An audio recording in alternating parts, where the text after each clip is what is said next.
Santé Assure s'assure de vous accompagner dans l'amélioration de votre qualité de vie et surtout de vous prodiguer des conseils santé, les meilleurs conseils santé pour votre bien-être et surtout pour le bien-être de votre entourage. Et dans Santé Assure, aujourd'hui, nous recevons Dr Kanekatoa Agbolo Sonia. Elle est docteure psychiatre au CHU Campus de Lomé. Elle intervient également au centre de prise en charge intégrée des addictions de Kodjo-Viakopé. Docteur, bonjour. Bonjour. Merci d'avoir accepté notre invitation. Merci à vous pour l'opportunité que vous nous offrez de parler une fois de plus de la santé mentale. C'est important, c'est pour ça que nous faisons appel. Alors, nous allons parler aujourd'hui, chers auditeurs, du suicide. On sait tous ce que c'est que le suicide, mais on va approfondir aujourd'hui le sujet avec le docteur Sonia qui est déjà en studio avec nous. Moi, c'est Joanita Blavotry. C'est parti pour vos conseils santé. Docteur, je vous attaque tout de suite avec la toute première question. Qu'entendons-nous par suicide ? Quand on parle de suicide, c'est en fait l'acte de se donner la mort. Donc, c'est quand la personne procède par diverses manières à mettre fin à sa vie. On parle alors de suicide quand c'est réussi. D'accord ? Oui. Quand on dit que c'est une personne qui s'est suicidée, c'est que c'est réussi. Sinon, on a des personnes suicidaires, donc qui tentent alors, ou bien qui ont des envies de suicide. Et on a des actes aussi suicidaires masqués. Et on a des tentatives manquées également. Donc, on va aller en profondeur de tous ces actes-là. Exactement. Alors, quelles sont les différentes méthodes ? C'est vrai que ce n'est pas approprié de parler de méthodes, mais quelles sont ces différentes façons, différentes manières dont les gens procèdent, on va dire, pour arriver à cette fin de suicide. Oui. Par rapport aux moyens, il y a différents moyens. Nous avons par exemple la pendaison qui existe, ou bien l'ingestion, c'est-à-dire le fait de s'auto-administrer des médicaments ou bien des substances, exactement. Qui, à la base, en fait, des médicaments, à la base, qui ne sont pas dangereux. Il faut préciser ça. Mais c'est leur utilisation déviée qui donne leur dangerosité. C'est la quantité exagérée. Exactement, la quantité ou bien le moment de la prise et surtout la quantité ou bien certains mélanges aussi. Ce sont des moyens les plus courants, je vais dire, qu'on trouve. Et il y a malheureusement aussi les armes blanches également. On en retrouve. Par arme blanche c'est-à-dire, par exemple, un couteau. Oui. Un couteau, une lame, par exemple. Donc, surtout en automutilation, on remarque ça très souvent au niveau des poignets, là. Et il y a vraiment différentes... les gens ont tellement d'imagination, je vais dire, et aussi dépendamment de ce qu'on trouve, en fait. Même sur ce plateau, ces fils qui traînent peuvent servir aussi de moyens quand vraiment la personne est... Quel genre ou quelle forme de suicide souvent êtes-vous confronté dans l'exercice de votre métier, docteur ? Très souvent, ce sont par l'ingestion des médicaments. On trouve ça très souvent par les médicaments et aussi par rapport aux cordes, à la pendaison.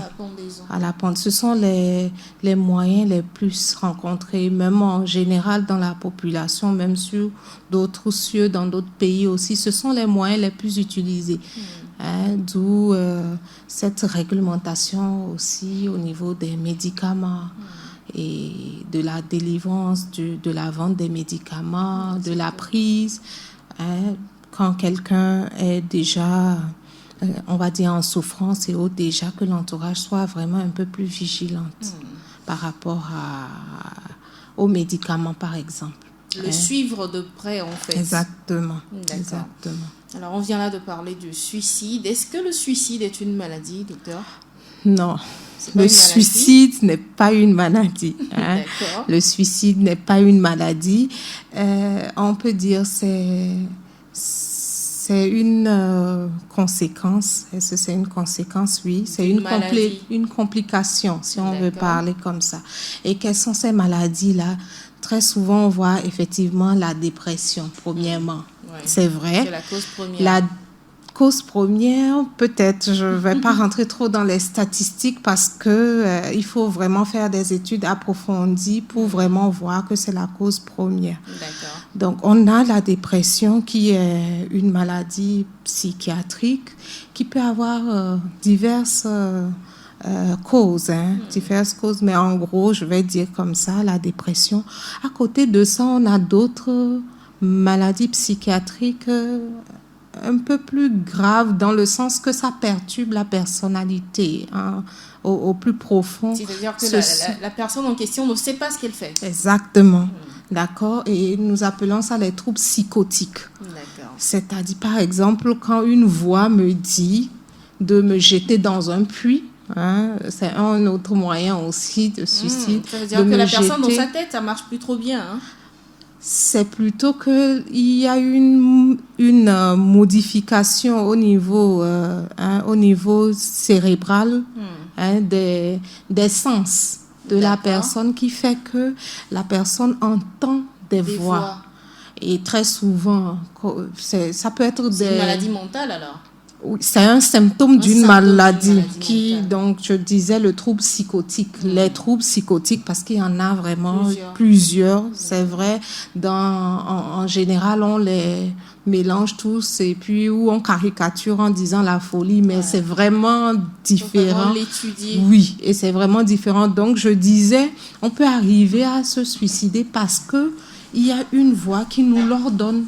On est sous influence de cette voix-là. Et tellement on y croit. Je donne par exemple, si vous pensez que dans le puits là, peut-être c'est une piscine.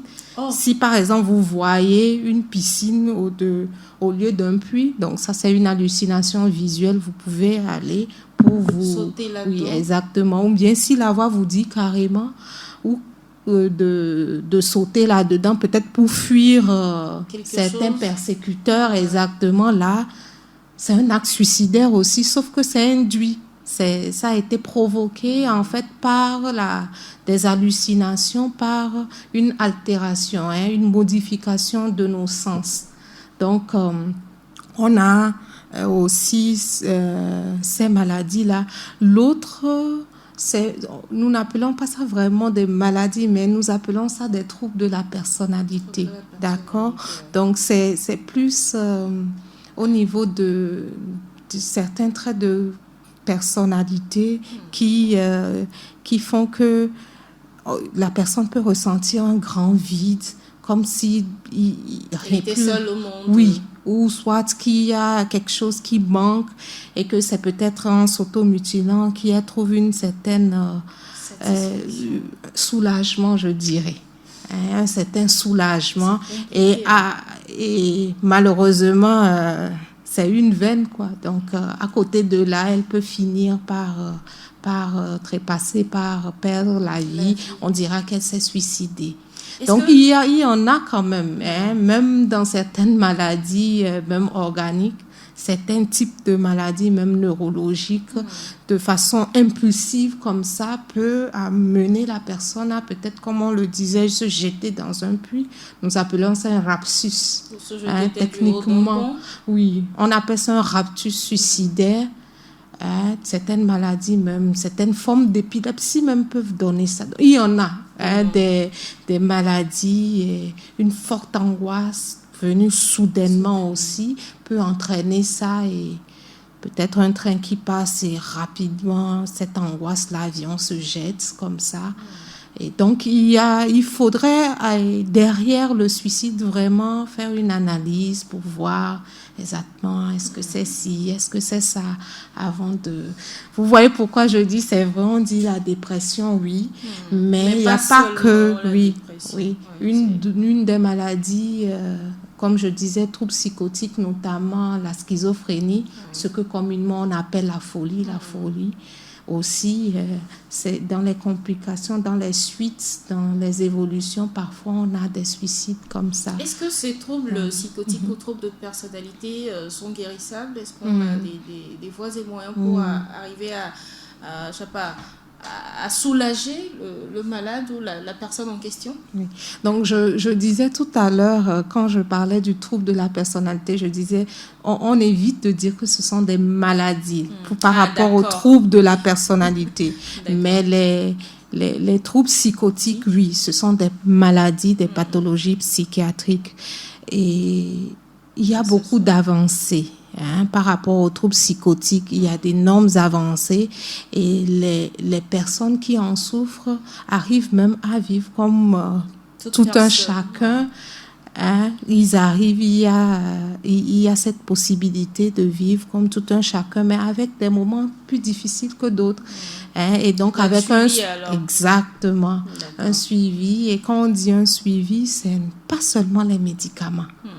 D'accord, c'est pas seulement les médicaments, il y a un suivi psychothérapeutique au niveau social aussi. C'est-à-dire des séances régulières, donc auprès d'un psychiatre par exemple. Oui, auprès d'un exactement, auprès d'une personne ressource. Quand on est en Afrique, on n'a pas souvent tendance à faire de ces consultations, c'est vrai. Oui, et il n'y a pas que les psychiatres. Aujourd'hui au Togo, on n'est que 5, donc vous comprenez que c'est pas possible de faire... Les psychiatres? Oui. Wow. Actuellement, il n'y en a que 5 au Togo. Donc, vous comprenez que ce n'est pas évident. On ne va pas se dire qu'on va pouvoir suivre la population entière qui en a besoin. Mais il y a aussi ces idées reçues comme quoi... quand on n'est pas malade, on ne va pas à l'hôpital. Et donc, oui. Par rapport à déjà les personnes ressources, il y a une catégorie professionnelle que nous appelons les masters en santé mentale. Donc, ce sont des agents de la santé qui se sont spécialisés, on va dire comme ça, en santé mentale. D'accord? Donc, pour pouvoir...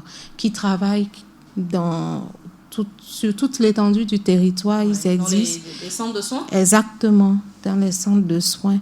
Et comme professionnels aussi de santé mentale, il y a les psychologues aussi qui font les accompagnements, les suivis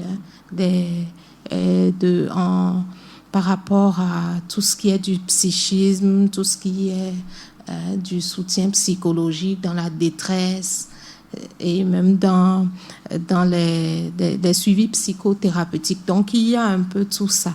Mais comme vous l'avez dit, effectivement, il faut d'abord pouvoir savoir que ça peut être une maladie, en fait, ce que je vis.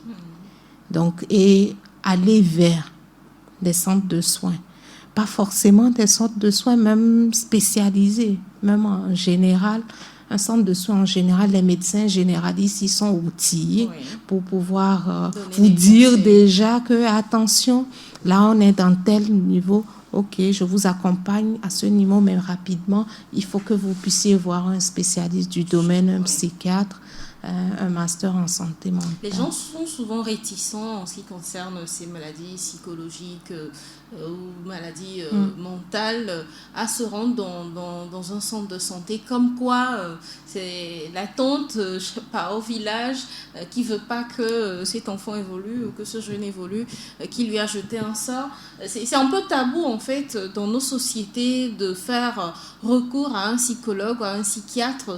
Pourquoi? Bon, enfin, je sais que c'est quand même assez répandu, mais qu'est-ce qu'il faut faire pour amener ces gens-là à se confier à des spécialistes quand on est face à de telles situations en fait? Oui, déjà, je remercie encore la Radio Diena et avec l'association des étudiants en médecine et en pharmacie de la fac des sciences de la santé, parce que c'est eux qui ont permis que je sois là aussi, ici. Et c'est déjà ça le travail, déjà en parler, de pouvoir en parler, pouvoir faire passer le message, dire aux gens qu'il y a des maladies qui sont connues, pas seulement au Togo.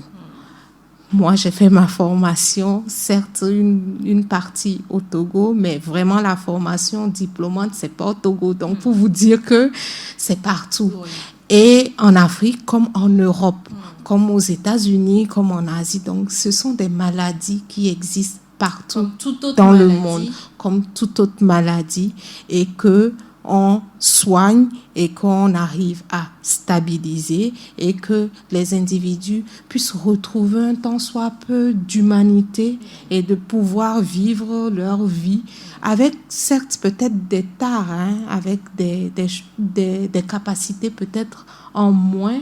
Je dis peut-être parce que c'est pas tous exactement et c'est pas toutes les maladies qui entraînent qui laissent un peu de, il y en a vraiment plusieurs et c'est important de pouvoir aller vers les centres de santé pour qu'on puisse détecter, diagnostiquer ce qui en est.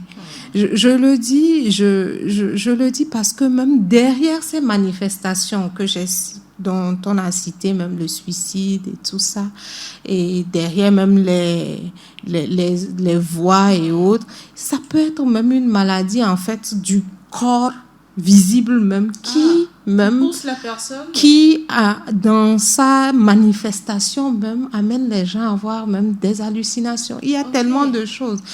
Nul n'a la science infuse, je dirais. Donc on apprend tous les jours et ce qui est important quand ça touche la santé, il y a des personnes ressources, il y a des lieux ressources. Dès que ça touche la santé, d'aller du moins pour s'assurer que c'est ma santé. Peut-être que je ne sais pas ce que c'est peut-être un dérèglement, je vais dire hormonal par exemple, ou bien de la thyroïde qui en fait a commencé et tout doucement, j'en suis en arrivée là. Donc, il y a vraiment des choses et déjà par ces émissions et par le fait aussi que les gens aussi aillent vers l'information. C'est important. Ça, c'est important aussi. Donc, j'ai quelque chose, je demande autour de moi. Ah tiens, peut-être la personne à côté a vécu pareil, a trouvé une satisfaction. On tendance à cacher ce genre de mots quand on en souffre. C'est un peu ça. Donc, même si on n'a pas envie d'en parler aux alentours, il y a des personnes ressources quand même qui existent. L'association, elle est située où? C'est au niveau c'est la fac ce sont les étudiants en médecine et en pharmacie. Oui, c'est une association qui existe depuis bien des années et à la fac de sciences de la santé. De l'université de Lomé, mais à côté de ça, il y a d'autres associations de santé mentale qui existent. Hand from Above, je crois, au niveau sur la route d'Adido Gomé, les Amis de Saint-Jean. Il y en a effectivement. Oui, je pourrais après peut-être vous les laisser comme ça, si des gens sont intéressés. On leur passe le message. Oui, à défaut d'aller vers les centres, peut-être aller vers ces associations, peut-être qui vont mieux leur expliquer ou bien les orienter effectivement. Comme vous l'avez dit, les avancées sont énormes aujourd'hui en question de santé mentale ou de troubles psychotiques. Alors, si vous nous rejoignez, chers auditeurs, merci de le faire. Vous êtes dans l'émission Santé Assure sur la web radio Jenna. Santé Assure qui parle aujourd'hui de suicide avec le docteur Sonia Kanekatoa-Bolo. Elle est docteure psychiatre au CHU Campus. Alors docteur, revenons donc à notre sujet principal qui est le suicide. On a parlé de quelques raisons qui poussent donc au suicide déjà. Comment se manifestent les germes de suicide? Les manifestations déjà, c'est qu'est-ce qui fait qu'on dit que attention, cette personne est peut-être suicidaire. D'abord, c'est observer dans le milieu. On connaît l'autre. J'ai peut-être ma petite sœur ou bien une cousine ou bien une voisine. Donc déjà, je vis avec elle, je vois déjà, je sais à peu près qui elle est. Quand il s'agit, quand je constate qu'il y a eu un changement de comportement déjà, dans le sens, par exemple, de l'isolement. Je prends l'exemple si c'est une dépression, parce que c'est assez courant, je vais dire comme ça, de façon visible ou masquée. Masquée parce que beaucoup de gens peuvent souffrir d'une dépression, mais ne le montrent pas, ne le disent pas. D'accord? Donc déjà, dans cet exemple, la personne, il y a un retrait. Oui. Hein, la personne elle s'isole et vous constatez qu'elle est un peu plus triste, même au niveau du faciès. On l'invite, non, j'ai pas envie, je préfère rester à la maison, suivre mon film seul. On constate déjà ce genre de choses. Attention, il faudrait aller vers. Je ne dis pas que toutes ces personnes sont suicidaires, non. Mais ce sont des petites pistes déjà. C'est-à-dire aller vers la personne. Parce que c'est en allant vers la personne que la personne pourra vous dire vraiment qu'est-ce qui fait qu'aujourd'hui, pas aujourd'hui, mais depuis un certain temps, d'accord, elle n'est plus gaie et autres. Et dans les discussions comme ça, elle pourra vous dire peut-être que même vraiment, j'ai plus goût vraiment à la vie avec tout ça. Et parfois même aller au bout. Je ne dis pas de prendre la place du médecin et autres, mais c'est d'abord la société, hein, de pouvoir constater que elle n'a plus goût à rien dans la vie. Et quand on n'a plus goût à rien, alors que vaut la vie dans ce cas? D'accord? Et ce que je dis là, en fait, il y a un soubassement complètement biologique, hein, qui est derrière tout ça. On ne va pas trop développer ça. Mais il y en a quand même, c'est soudainement qu'on constate que, celle-là, elle était bien hier, elle était même avec nous, celui-ci. On a même discuté toute la nuit et on la retrouve qui s'est pendu. Justement, c'est ce que je dis, c'est l'observation. D'accord? C'est vrai, elle peut être bien rigolée ou autre, mais quand on observe avec un peu plus peut-être d'attention que d'habitude, il faut aussi avoir cette aptitude-là. D'accord? Ça, c'est la partie de l'entourage, je dis bien, parce que comme vous l'avez dit, il y a des gens qui masquent bien les choses aussi. Donc, on ne peut pas demander à l'entourage de faire, entre griffes, de la magie pour savoir, d'accord? Mais déjà, en étant proche, si quelque chose avait changé, même qu'elle masquait, il va avoir certains petits détails.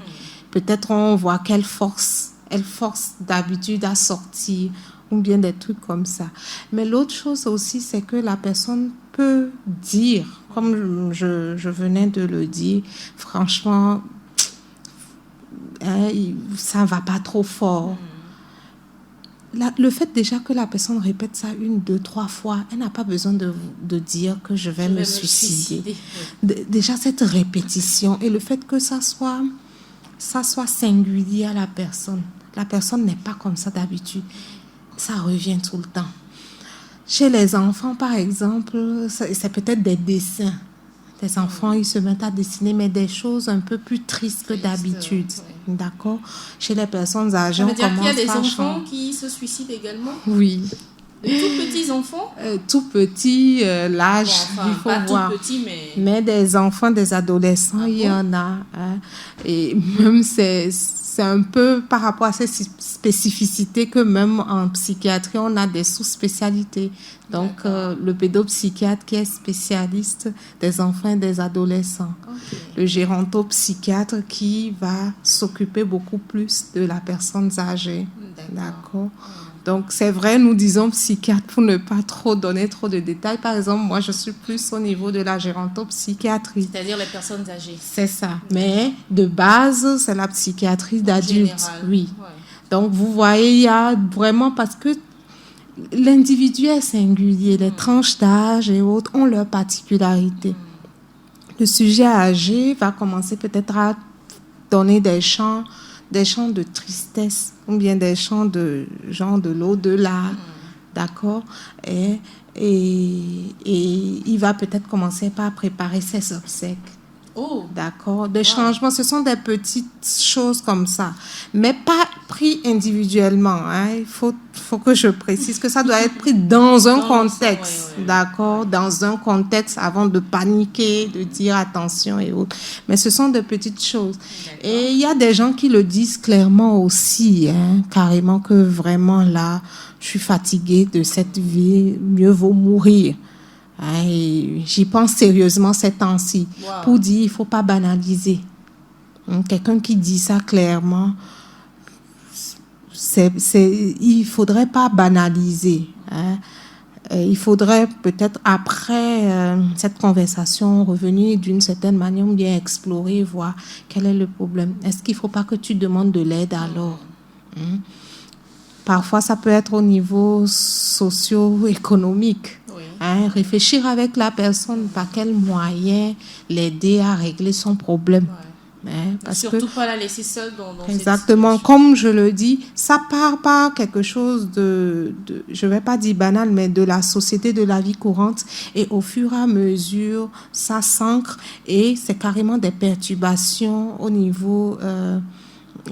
nous, on parle de neuromédiateurs. C'est vraiment dans l'ordre du tout petit qu'il y a des perturbations et là, ça s'installe et après, les idées suicidaires commencent par venir. Parfois, ça s'impose. Est-ce que tout ça là est héréditaire, docteur? Ça va de père en fils, de mère en fille? On peut trouver des familles dans lesquelles il y a eu des suicides. Ça, nous appelons ça des facteurs, des facteurs primaires, secondaires et tertiaires. Donc déjà, c'est pas de l'hérédité en tant que telle. Des études sont en train d'être approfondies par rapport à ça. Il y a des études qui sont en train d'être faites pour voir est-ce qu'il y a un gène ou pas du suicide. Donc, pour le moment, nous allons dire, en fait, quand il y a de ces choses dans la famille, même culturellement, ça se dit, on dit attention dans leur famille. Oui, il y avait eu telle personne. Ce sont des facteurs. Donc, du coup, il faut prêter plus attention. C'est ce que je vais dire. Il faut prêter vraiment plus attention. En attendant de pouvoir faire des études vraiment et dire qu'effectivement, dans la famille, là, il y a eu 2 suicides, donc c'est un gène héréditaire.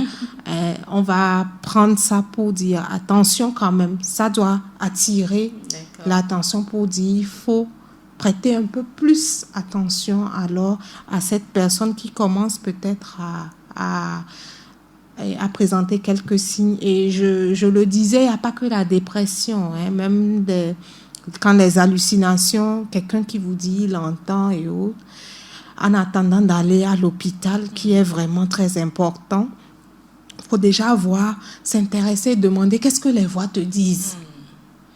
Donc, de façon tout naturelle, même si elle vous dit de me jeter, déjà, s'il y a un puits, vous allez prévenir en fermant le puits, par exemple. Oui, en fait, c'est ça. Ou bien dire, on ne l'écoute pas, n'écoute pas cette voix. Ça part vraiment de tout ce qui est humain, de basique. Ça semble banal, mais c'est déjà un pas en attendant de pouvoir... aller se faire soigner. Ah tiens, ça peut être, les voix là, ça peut être vraiment, j'ai écouté une émission, ça peut être effectivement une maladie qui est cachée derrière. Exactement. Au moins va à l'hôpital pour qu'on puisse voir ce qui en est. Et l'accompagner, exactement. Ouais. Donc c'est un peu ça. Et quelles sont les catégories de personnes les plus sujettes au suicide? Les catégories de personnes... Il n'y a pas de catégorie qui soit vraiment très... Parce qu'on entend vous parler des enfants qui sont quand même... Oui, c'est pour dire en fait que toutes, c'était pour préciser vraiment que toutes les catégories socio-économiques, l'âge ou bien... La question que je me pose, un tout petit enfant, quel pourrait vraiment être, je sais pas, ces problèmes, qu'est-ce qui pourrait tellement le pousser à aller vers le suicide, quoi? Si cet enfant, par exemple, entend une voix qui lui dit, par exemple, de sauter, il va sauter. Vous voyez? Donc, c'est pour vous dire, c'est vrai, très souvent, quand on pense suicide, on pense dépression, on pense souci. Mais l'équation n'est pas toujours dans ce sens. C'est pas toujours dans ce sens. Ça peut être que cet enfant-là entend des voix. ou bien parfois même, comme je le dis, les voix ne disent même pas de sauter, mais elles sont tellement envahissantes on se dit, vaut mieux mettre fin à ça. Exactement. On ne trouve pas de solution. C'est ce qu'on disait tout à l'heure. On pense qu'il n'y a pas d'autre solution. Alors qu'il y en a toujours. Il y en a. Il y en a et il y a des personnes ressources pour accompagner au-delà de tout ce qui est peut-être du culturel, du spirituel et autres. Il y a des prises en charge au niveau de la médecine qui puisse... Vous allez pouvoir nous préciser ou après... Vous nous envoyez les détails pour qu'on puisse quand même communiquer parce qu'il le faut quand on sent qu'on est dans ce genre de situation. Vers qui tout de suite se diriger? S'il y a un contact, appeler rapidement ou... D'accord. Vers qui tout de suite? Je disais tout à l'heure, c'est un centre de santé, peu importe le centre de santé à la base. C'est pas un centre de santé du quartier? Aujourd'hui, en matière de santé mentale, toutes les catégories professionnelles au niveau sanitaire a eu une formation ou est en train d'être formée par rapport à ça. Ouais. Donc, même l'infirmier du quartier il sait que ça existe, il vous orientera. Ouais. À côté de ça, aujourd'hui, oui, mais je veux dire depuis quelques mois avec l'avènement de la pandémie, le SYNFOT, le syndicat des praticiens hospitaliers du Togo, a mis en place une cellule d'écoute et de soutien psychologique au niveau téléphonique qui permet à tout moment que vous appelez entre 8h et 20h, il y a au moins un professionnel de la santé mentale qui est là.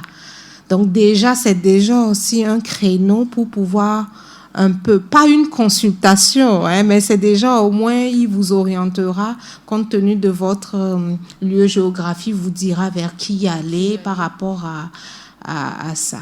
Donc c'est un peu ça.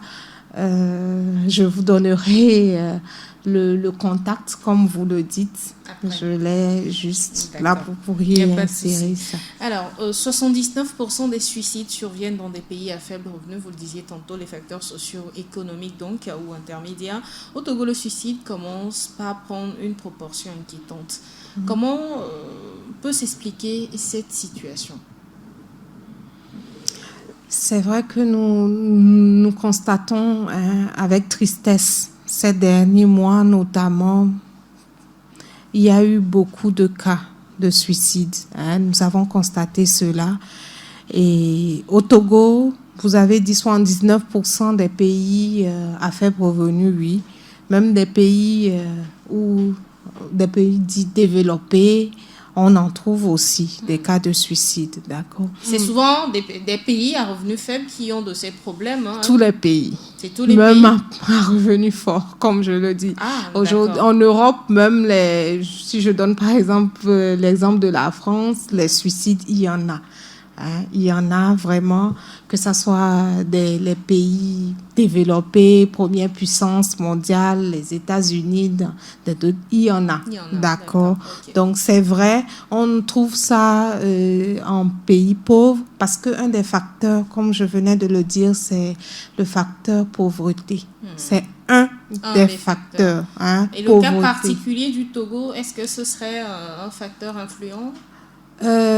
Exactement, je disais, le Togo est un pays en voie de développement, est un pays pauvre, donc on n'est pas à l'abri du fait qu'un des facteurs soit ça. Au niveau socio-économique, lors des consultations, on remarque que c'est un des éléments. Mais comme je le dis, c'est un des éléments. Il peut y avoir aussi que la personne les personnes ont des vulnérabilités, comme je le dis. Au lieu de demander de l'aide, on reste là dans son coin. Et du coup, comme je le dis, ça commence par le comportement, mais le biologique s'y mêle. Le biologique s'y mêle. J'ai parlé des neuromédiateurs, parce que là, par rapport à la dépression, on a je dirais, un neuromédiateur, en fait, c'est une substance, ce sont des petites molécules qui relient des deux neurones, en fait. Donc, comme déjà là, quand il y a un dérèglement, Et donc, ces petites molécules-là vont faire qu'on ne va pas être bien. Ça peut partir du fait qu'on a des soucis économiques et du coup, ça engendre ça. Ça peut partir du fait qu'on a d'autres problèmes, même d'autres types de maladies qui vont entraîner ça. D'accord? Donc, le Togo, c'est vrai, il y a des facteurs socio-économiques. Et au niveau culturel, non. Je voulais dire la culture, quelque part, protège un peu. Protège un peu dans le sens où déjà au niveau de l'inconscient collectif, c'est-à-dire au niveau de ce que l'individu a toujours compris, appris, c'est que le suicide, c'est pas la solution. Mais d'un autre niveau, d'un autre côté aussi, le fait de ne pas en parler, que ça reste un tabou, faire que quand la personne est face à ces situations, ils n'osent pas en parler. Donc, c'est un peu, je dirais, 50-50. Comme vous l'avez dit, les facteurs, ils sont nombreux, en fait, et reliés pour aboutir. Exactement. Il y a beaucoup de facteurs.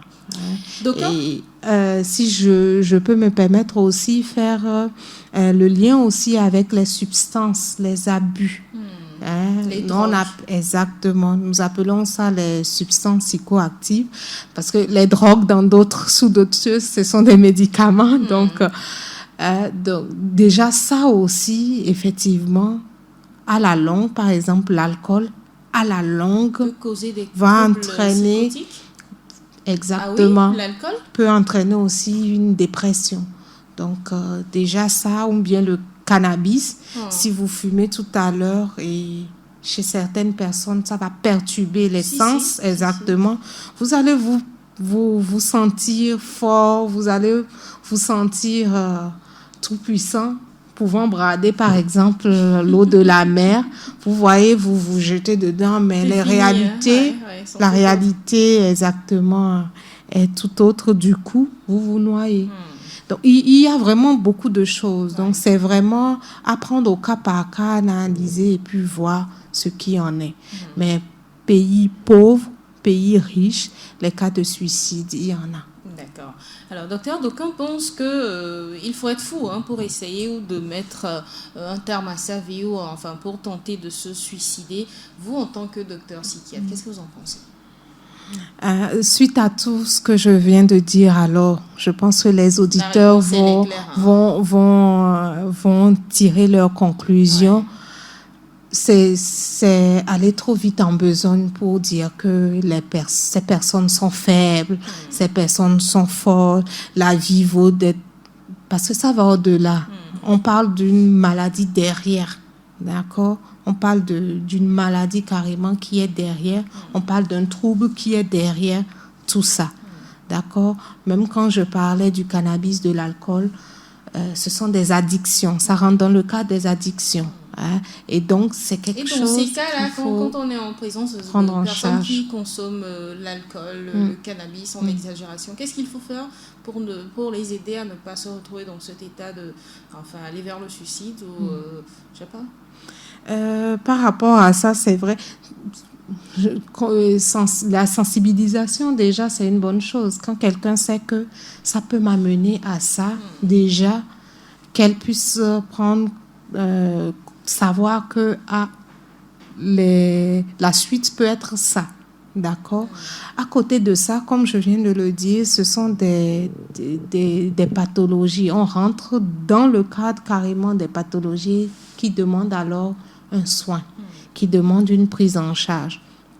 Là, je disais dans ma présentation, vous l'avez dit au début de l'émission, j'interviens également au CEPIAX, le centre de prise en charge intégrée des addictions de Kodjo-Viakopé. Mais dans tout centre où il y a un service de psychiatrie, la prise en charge des addictions se fait également. D'accord? La prise en charge des addictions se passe également. D'accord.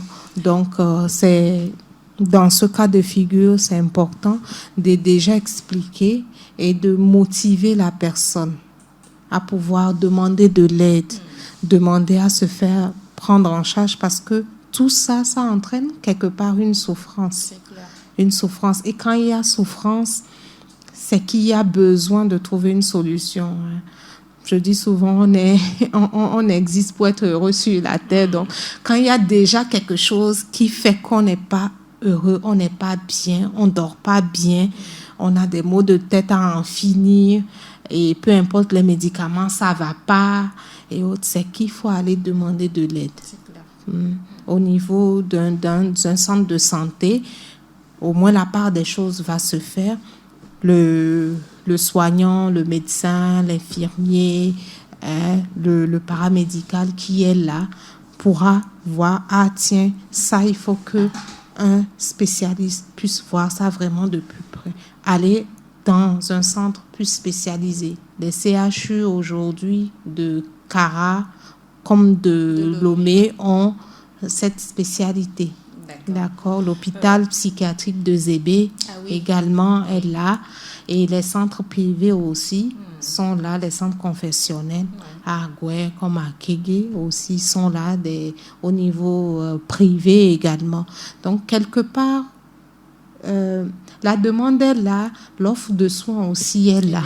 D'accord. Une personne qui est suicidaire, c'est-à-dire à plusieurs reprises, on a pu quand même la sauver du suicide. Qu'est-ce qu'il faut faire pour maintenir cette personne en vie? D'accord. On a pu la rattraper entre griffes, retenir pour qu'elle puisse ne pas se suicider. Comme on vient de le dire, c'est peut-être qu'il y a quelque chose derrière. C'est même pas peut-être, mais il y a toujours quelque chose. Donc, il faudrait voir au fond des choses. Donc, l'accompagner vers un centre vraiment spécialisé pour voir qu'est-ce qui se passe si on n'arrive pas à régler le problème. Si on n'arrive pas, si c'est vraiment... Interné dans un centre Pas forcément interné. Déjà, aller en consultation. Famille, mais aller en consultation. Bien sûr, déjà aller en consultation pour qu'on puisse faire la part des choses, voir quel est le problème. Ça part par là. Quel est le problème? Vous avez vu tout à l'heure en début d'émission, j'ai parlé de plusieurs maladies qui peuvent amener quelqu'un à se suicider volontairement ou involontairement au fond. Au fond, c'est vrai, le suicide, par définition, c'est se donner la mort volontairement. Mais ce volontairement-là, faut voir si vous avez... Exactement. Si vous avez des voix qui vraiment vous envahissent ou bien vous donnent l'ordre ou bien vous font croire des choses, là, derrière, il n'y a pas vraiment de la volonté. Donc, c'est vraiment de demander un accompagnement. Dans un centre de santé, peu importe où on se trouve sur toute l'étendue du territoire, il y a des unités de santé mentale qui existent, d'accord, dans les services de médecine interne, médecine générale. Lorsqu'il n'y a pas de service spécialisé en psychiatrie avec un psychiatre sur toute l'étendue du territoire aujourd'hui, et même si ce n'est pas dans la région directe, au moins on vous orientera vers le centre le plus proche où vous pourriez être prise en charge. D'accord, docteur, nous sommes presque à la fin de cette émission. On va dire qu'on est dans la fourchette des conseils. Quelques conseils rapidement avant de clore cette émission. Le premier conseil, c'est déjà la prévention qui passe par cultiver vraiment le bien-être. D'accord. Le bien-être, c'est quoi? C'est lorsque qu'on puisse aménager du temps pour soi, pour avoir une certaine quiétude, un certain temps de bonheur. Ce sont des banques. C'est vrai qu'on parle d'argent, on va mettre à la banque, mais de la même manière, il faut aussi avoir aussi ces moments réguliers où on se sent bien. D'accord, on se sent bien. Se récréer de temps en temps. Exactement. Passer du moment avec des gens qu'on aime bien. Exactement, ça part par là. D'accord. Tout d'abord. Et vous voyez, même en le faisant le jour où vous ne le ferez pas, les autres vont dire, ah tiens, il y a un problème. D'accord. Donc déjà, c'est ça. C'est parce que c'est important de pouvoir régulièrement avoir ce temps de bien-être. De bien-être qui vont au niveau du cerveau même, vont pouvoir amener l'organisme à sécréter des hormones, d'accord, qui nous permettent, face à même des difficultés, de ne pas tout de suite sombrer, d'accord. L'autre chose, lorsque on ne se sent pas bien, on n'arrive pas à bien dormir, on a des maux de tête, on commence pas à entendre des choses, ce qui nous paraît bizarre. Vraiment, c'est bizarre, effectivement, et ça s'entend. C'est de pouvoir aller vers un personnel de soins, de lui présenter sa situation. Dire, depuis tel moment, je ne dors pas bien, j'entends des choses et autres. Pour que cette personne puisse vous orienter au mieux, puisse vous accompagner, vous orienter au mieux. Et l'autre chose, c'est de pouvoir également suivre vraiment les recommandations et les soins. Très souvent, les personnes font une partie du traitement. J'ai dit tout à l'heure, le traitement, c'est pas que les médicaments, non. Ça peut être juste un suivi. Ça peut être une prise en charge psychothérapeutique uniquement, par exemple. Donc, un suivi par rapport à tout ce que vous vivez au niveau de votre mental, d'accord, au niveau du mental, pouvoir travailler le mental à retrouver ses capacités. Et à côté de ça, au niveau socio-économique, social, parfois c'est parce qu'on ne se retrouve plus dans son environnement, dans sa famille, qu'on se met à l'écart. Mais on est issu d'une famille. Donc, il s'agira de travailler aussi, de voir qu'est-ce qu'il faut pour retrouver sa place, qu'est-ce qu'il faut pour retrouver un travail, qu'est-ce qu'il faut pour retrouver... l'équilibre, en fait. Exactement. L'équilibre, l'harmonie. L'harmonie, le bien-être. Donc, c'est un peu ce que je peux dire. Et veillons chacun sur l'autre. D'accord. Aujourd'hui, avec les réseaux sociaux, il y a des alertes qui sont mises quand on voit les messages, on voit que ça commence à être terne. Attention. L'appeler ou aller vers la personne. On se cache beaucoup derrière les écrans. Exactement. Donc, c'est aussi ça, aller vers le contact physique aussi. C'est vrai, de nos jours, avec Covid, c'est pas évident. C'est un autre aspect de la chose. Exactement. Néanmoins, on peut faire avec, d'accord, même en respectant les mesures barrières. Merci beaucoup, docteur. Je rappelle que vous êtes psychiatre au CHU Campus. Vous intervenez également au centre de prise en charge intégré des addictions de Kolwezi-Akopé, CEPIAC. Docteur Sonia Kanekatoa Agbolo, merci. Je vous remercie tous aussi. Ces conseils-là, parce que c'est vraiment important dans le monde dans lequel nous vivons aujourd'hui. Merci. Et un petit clin d'œil, le 10 octobre, c'est la journée mondiale de santé mentale. Donc, tout un chacun puisse penser à son bien-être mental. Un conseil rapidement sur la santé mentale? Sur la santé mentale, c'est surtout en cette période de Covid de trouver les activités qui puissent nous redonner un peu de joie, de courage et se dire que malgré ça, malgré cette pandémie, la vie va continuer, on fera tout pour que ça aille au mieux. D'accord, donc c'est ça. À la maison même, s'il faut chanter, danser, faire du sport, même à la maison, l'activité physique, très important aussi. Une bonne alimentation aussi. Tout ça, ça aide énormément. Et puis rire. Avec les gens. C'est important aussi. C'est très important. Merci une fois encore, docteur, d'avoir accepté notre invitation.